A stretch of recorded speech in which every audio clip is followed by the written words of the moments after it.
මේ අගමැති වෙනස් වෙන්න ඕනි කියලා අපි ගෙදර යන්නත් සූදානම්. நாங்க வீட்டுக்கு போறதுக்கு ரெடியா தான் இருக்கோம்.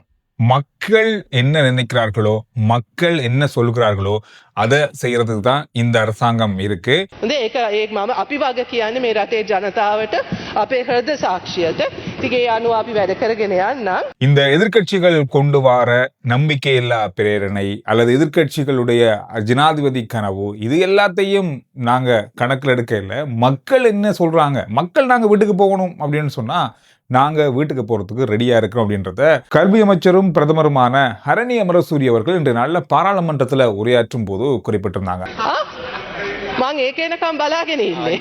හරි නෝ කොන්ෆිඩන්ස් මෝෂන් එක ගේනකම් මම මේ බලාගෙන ඉන්නේ. හරි ජනාධිපති අයින් කරගන්න බැරි වුණාම අදුමතරමේ අගමැති අයින් කරන්න උත්සාහ කරානේ. කෝ ඉතින් ඒක උත්සාහයක් නැහැනේ. எனக்கு எதிராக கொண்டு வரப்பட்ட எதிர்க்கட்சியால கொண்டு வரப்பட்ட நம்பிக்கையில்லா பிரேரணை அதை எதிர்கொள்றதுக்காக தான் நான் காலையிலிருந்து வெளிநாட்டுல வந்த உடனே இங்க ஓடி வந்தேன். இதை எதிர்கொள்ளணும் அப்படின்றதுக்காக கொண்டு வாருங்கள். அப்படி என்னை வீட்டுக்கு அனுப்ப முடியுமான்னு பார்க்கலாம். அப்படி உங்களால் அனுப்ப முடியாது. மக்கள் நினைத்தால் மாத்திரம்தான் எங்களை வீட்டுக்கு அனுப்ப முடியும். மக்கள் நினைத்தால் நாங்கள் வீட்டை விட்டு வெளியில், அதாவது இந்த அரசை விட்டு வெளியில் போவோம் அப்படின்றத அவங்க குறிப்பிட்டிருந்தாங்க. எனவே இந்த விஷயம் இன்று அனைத்து செய்தித்தளங்கள்லையும் பெரிய ஹெட்லைனா வீட்டுக்கு போகிறதுக்கு ரெடி அப்படின்னு மாதிரி பல செய்தித்தாள்கள், குறிப்பாக ஆங்கில சிங்கள செய்தி இணையதளங்கள்ல பரவலா இந்த செய்தியை பார்க்க கிடைச்சது. எனவே இந்த விஷயத்தோட சேர்த்து இன்னும் ஒரு முக்கியமான விடயம் இன்றைய நாள்ல நடந்திருக்கிறது. அனுஷா பல்பிட்டிய இவரை நிறைய பேருக்கு தெரியும். நிறைய பேருக்கு தெரிஞ்சது மட்டுமில்லாமல் முன்னாள் ஜனாதிபதி மஹிந்த ராஜபக்ஷ அவருடைய நெருங்கிய சகா இன்றைய நாளில் லஞ்ச ஊழல் ஆணைக்குழுவால் கைது செய்யப்பட்டிருக்காரு. இவரை பற்றி சொல்லப்போனால் முன்னாள் ஜனாதிபதியினுடைய நேரடி கண்காணிப்பில் இருந்த பல அரச நிறுவனங்களுடைய தலைவராக இருந்தவர், முக்கியமாக இலங்கை தொலைத்தொடர்பு ஆணைக்குழுவுடைய தலைவராக இருந்தவர், TRCSனுடைய தலைவராக இருந்தவர். இவரை லஞ்ச ஊழல் ஆணைக்குழு ஒரு விசாரணைக்காக அழைத்திருந்தாங்க. அதாவது 46 மில்லியன் ரூபாய்கள், கிட்டத்தட்ட 4 கோடி கொஞ்சம் அதிகமான தொகை இவருக்கு எங்கிருந்து வந்தது அப்படின்றத இவருக்கு கணக்கு சொல்லல, சரியான தகவல் சொல்லல. இதன் அடிப்படையில் இவர் கைது செய்யப்பட்டு இவருக்கு விளக்கமறியல் வருகின்ற பிப்ரவரி மாதம் 6ஆம் தேதி வரை விளக்கமறியல் காலம் வைக்கப்பட்டிருக்கிறது. எனவே இது ஒரு மிக முக்கியமான பரவலான செய்தியாக இருக்கு. காரணம்னு சொன்னா முன்னாள் ஜனாதிபதி மஹிந்த ராஜபக்ஷ அவருக்கும் இவருக்கும் மிக நெருக்கமான ஒரு உறவு, அதாவது நட்பு இருக்கு. இதுல மிக முக்கியமாக சொல்ல போனா அவருடைய நெருங்கிய பல விஷயங்களை இவர் கையாண்டார் அப்படின்ற சந்தேகம் கடந்த நாட்களில் இவருக்கு எதிராக இருந்தது. இந்த அரச நிறுவனங்களை கையாண்டதில் பலதரப்பட்ட மோசடிகள் இடம்பெற்றிருப்பதாக இவர் மேல ஒரு சந்தேகம் இருந்தது. இந்த மாதிரியான பலதரப்பட்ட விஷயங்களின் அடிப்படையில் சோதனை செஞ்சாங்க. இவருடைய கணக்கு வழக்கு தொடர்பாக ஆராயப்பட்டதில் இந்த 46 மில்லியன் ரூபாய்களை வேற கணக்கு காட்ட முடியாம போயிருக்கு, சரியான காரணம் சொல்ல முடியாம போயிருக்கு. இதனால இவருடைய கைது நடவடிக்கை இன்றைய நாள்ல நடந்திருக்கு. போற போக்க பார்த்தா இந்த லிஸ்ட் பெரிய லிஸ்டா தான் சேரும் போல இருக்கு. இந்த 22 நாட்கள்ல மாத்திரம் 480 சாரதிகள் கைது செய்யப்பட்டிருக்காங்க. போதைப் பொருள் பாவனை செய்து 480 இந்த 28 நாட்கள், அந்த 22 நாட்கள் என்ன பாருங்க. இதுல பேருந்து சாரதிகள் தான் அதிகம் அப்படின்னு சொல்லப்படுது. இது எங்க போய் முடிய போகுதுன்னு தெரியல. இதுல 22 நாட்கள்ல 135 வாகன விபத்துக்கள் ஏற்படுத்தப்பட்டிருக்கிறது. இந்த வாகன விபத்துக்கள்ல 15 சாரதிகளும் உயிரிழந்திருக்கிறார்கள். இதோட சேர்த்து 59 பாதசாரிகள் உயிரிழந்திருக்கிறார்கள் என்பதும் குறிப்பிடத்தக்கது. இதோடு மட்டுமில்லாமல் ஒரு நாளைக்கு 7 முதல் 8 பேர் சராசரியா விபத்தின் காரணமாக உயிரிழக்கிறாங்க. இதோடு இன்னும் ஒரு முக்கியமான விஷயம் சொன்னா, கடந்த நாட்கள்ல இந்த ரட்ட எக்கட்ட அப்படின்ற ஒரு வேலை திட்டம், உங்களுக்கு போதைப் பொருள் ஒழிப்பு வேலை திட்டம், இதுல இந்த கிழமையில், அதாவது இந்த மாசத்துல மட்டுமே 77,000 பேர் கைது செய்யப்பட்டிருக்காங்கன்ற தகவல்கள் எல்லாமே மக்கள் பாதுகாப்பு அமைச்சர் ஆனந்த விஜயபால் அவர்கள் வெளியிட்டிருக்காரு. இந்த போதைப் பொருள் பாவனை செய்து வாகனம் செலுத்துற சாரதிகளை கண்டறிவதற்கான துரித நடவடிக்கை மிக வேகமாக நடந்து கொண்டிருக்கிறது. எனவே இது இப்பெல்லாம் மது போதையில வாகனம் செலுத்துறது அப்படின்றலாம் இப்ப 2வது கட்டத்துக்கு போயிட்டுது. போதைப் பொருள் பாவனை செய்து வாகனம் செலுத்துறதா இப்ப அதி உச்ச கட்டத்துல இருக்கு. இந்த சோதனை நாடு முழுவதும் நடைபெறுவதற்கான மிக வேகமான திட்டங்கள் இப்பொழுது நடைமுறைப்படுத்தப்படுகிறது. ரணில் விக்ரமசிங்கே அவர்கள் அரசியல்ல இருந்து விலகி இருந்தாலும் இன்றைய நாள்ல அவர் மகாநாயக்கர்களை சந்தித்திருக்கிறார். கண்டி சென்றிருந்தாரு, மகாநாயக்கரை சந்தித்திருந்தாரு.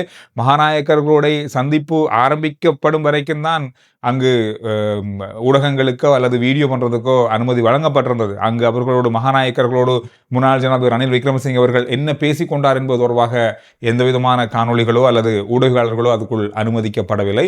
வெளியில சந்திப்பு முடித்துவிட்டு வந்த முன்னாள் ஜனாதிபதியிடம் ஊடகவியலாளர்கள் கேட்டார்கள், என்ன பேசிக் கொண்டீர்கள், என்ன மாதிரி இருக்கு அப்படின்னு சொல்லி கேட்டதுக்கு, நான் அரசியலே இல்லை, என்னட்ட கேட்டு என்ன பேசணும் அப்படின்னு மாதிரி பதிலளிச்சு அவர் வெளியேறியிருந்தார். எனவே கடந்த நாட்களில் அரசியல் தொடர்பான பலதரப்பட்ட கூட்டங்களையும் பௌத்த மதம் தொடர்பான பலதரப்பட்ட விஷயங்களையும் வெளியிட்டிருந்தார். அந்த கருத்துக்களோடு சேர்த்து இந்த கிழமை மகாநாயக்கர்களை ரணில் விக்ரமசிங்கே அவர்கள் சந்தித்திருக்காரு. இது ஒரு முக்கியமான சந்திப்பாக பார்க்கப்படுது. எவ்வளவு விபத்துக்கள் நாட்டில் நடக்குது. இதுல வேற இன்னும் ஒரு பிரச்சனை. 9 பேர் வெளிநாட்டவர்கள் சுற்றுலா பயணிகள் காலியில கைது செய்யப்பட்டிருக்காங்க. சாரதி அனுமதி பத்திரம் இல்லாம வெள்ளக்காரர்கள். யார் இவங்களுக்கு பைக் கொடுத்தோன்னு தெரியல, பைக்கை ஓடி இருக்காங்க. அவங்களுக்கு அவங்க நாட்டிலையும் அனுமதி பத்திரம் இல்லை, இங்கேயும் அனுமதி பத்திரம் இல்லை, சாரதி அனுமதி பத்திரம். சமூக வலைத்தளங்கள்ல செய்திகள் அல்லது தகவல்கள் பரப்பப்படுகிறது அதிகமாக, ஊடகங்களையும் தாண்டி. இந்த விடயங்கள் தொடர்பாக இப்பொழுது அரசாங்கம் கவனம் எடுக்கிறது அப்படின்ற மாதிரி அமைச்சர் நலிந்த ஜேதிஸ் அவர்கள் நேற்றைய ஒரு செய்தியில சொன்ன ஒரு விடயத்தை வெளிப்படுத்தியிருந்தார். சமூக வலைத்தளங்களுக்கு ஒரு கட்டுப்பாடு அல்லது சமூக வலைத்தள பதிவுகளுக்கு ஒரு கட்டுப்பாடு கொண்டு வரப்பட வேண்டும், அதுக்கான ஒரு நடைமுறையை கொண்டு வரப்பட வேண்டும் என்ற ஒரு விஷயத்தை சொல்லியிருக்காரு. இது தொடர்பாக இன்று பலதரப்பட்ட செய்திகளும் அது தொடர்பான கருத்துக்களும் வெளியிடப்பட்டிருக்கிறது. உண்மையை சொல்ல போனா இந்த சமூக வலைத்தளங்கள் அப்படின்றது இப்ப மக்கள் மத்தியில நிறைந்திருக்கிற ஒரு விஷயம். சமூக வலைத்தளங்கள்ல தான் செய்திகளோ அல்ல தகவல்களோ மக்கள் பார்க்குறாங்க. இது எந்த அளவுக்கு உண்மையாக இருக்கு அப்படின்றதான் இதுல இருக்க மிக முக்கியமான விஷயம். தங்களுக்கு ஏற்றால் போல் சில விஷயங்களை திரிவுபடுத்தி தங்களுக்கு ஏற்றால் போல் அதை வெளிப்படுத்துகிறது, அதை மக்களை நம்ப வைக்கிறது, அது தொடர்பாக மக்கள் நம்பி அதுபோல் செயற்படுவதை இப்பொழுது அவதானிக்கப்படுகிறது. எனவே சமூக வலைத்தளங்களில் செய்திகளையோ தகவல்களை வெளியிடும் போது சரியான உறுதிப்படுத்தப்பட்ட தகவல்கள் வெளியிடப்படும் போது எந்த விதமான பிரச்சனைகளும் வர வாய்ப்பில்லை. அரசாங்கம், அதாவது நலிந்த ஜேதிஸ் அமைச்சர் அவர்கள் சொன்ன ஒரு விஷயத்தை கவனித்து நான் பார்த்த போது இதுல பொய்யான அல்லது பிழையான விஷயங்களை பரப்புபவர்களுக்கான ஒரு கட்டுப்பாடாக கூட அது இருக்கலாம். எனவே இந்த மாதிரி ஒரு விஷயமும் இப்பொழுது அரசாங்கம் பக்கமாக கவனம் எடுக்கப்படுகிறது. நுவரேலியாவில் இதுவரையில வரலாற்றிலே இல்லாத அளவான குளிர் இப்பொழுது பதிவாகிறது. கிட்டத்தட்ட 28 வருஷங்களுக்கு பிறகு இந்த 5 பாகை செல்சியஸ் 3.4 பாகை செல்சியஸ் என்ற அளவிலான காலநிலை அல்ல வெப்பநிலை பதிவாகிறன்னா பாருங்க. மிக மிக அதிகமான ஒரு குளிர் பிரதேசமாக இப்பொழுது நுவரெலியா மாறி இருக்கிறது. இது இயற்கையாக நடக்குதா இல்லை இந்த காலத்துக்கு நடக்குதா அப்படின்ற மாதிரி இப்போ பலதரப்பட்ட பேச்சுகள் இருக்கு. ஆனால் கிட்டத்தட்ட ஒரு கட்டத்துக்கு மேலே சொல்லப்படுது அப்படின்னு சொன்னா, அதாவது சூழல்ல இருக்கிற மாசுத்தன்மை அதிகரித்திருப்பதன் காரணமாக இந்த வெப்பநிலையில மாற்றம் ஏற்பட்டிருக்கு அப்படின்றதான் இப்போதைக்கு இறுதியாக கிடைச்ச தகவல்கள் சொல்லுது. ஆனால் அங்கு இப்போ ஒரு நாளுக்கு நாள் அதிகமான குளிர் பதிவாகுவதையும் பார்க்கக்கூடியதாக இருக்கு. போற பார்த்தா மைனஸ்லேயே போகும் போல அந்த அளவுக்கு இருக்கு. காலையில் பார்க்கும்போது மரங்களுக்கு மேலே பனி படிந்திருக்கிறது, ஐஸ் படிந்திருக்கிறது, அந்த அளவுக்கு குளிர் நுவரெலியா பக்கம் இருந்தீங்கன்னா கருத்துக்களில் பதிவிடுங்க. எப்படி இருக்கு, என்ன மாதிரி இருக்கு, என்ன இதுவரைக்கும் இருந்த அளவை விட எப்படி இருக்கு, நீங்க எப்படி அதை பார்க்குறீங்கன்றத கருத்துக்களில் சொல்லுங்க. அடுத்த வீடியோவில் நான் உங்களை சந்திக்கிறேன். வாட்ஸ்அப் நம்மளுடைய லிங்க் வந்து டிஸ்கிரிப்ஷனில் இருக்கு, முதல் கமெண்ட்ஸ்ல இருக்கு, ஃபாலோ பண்ணுங்க. சுருக்கமான விரைவான செய்திகளை நீங்க அதில் அறிந்து கொள்ளலாம்.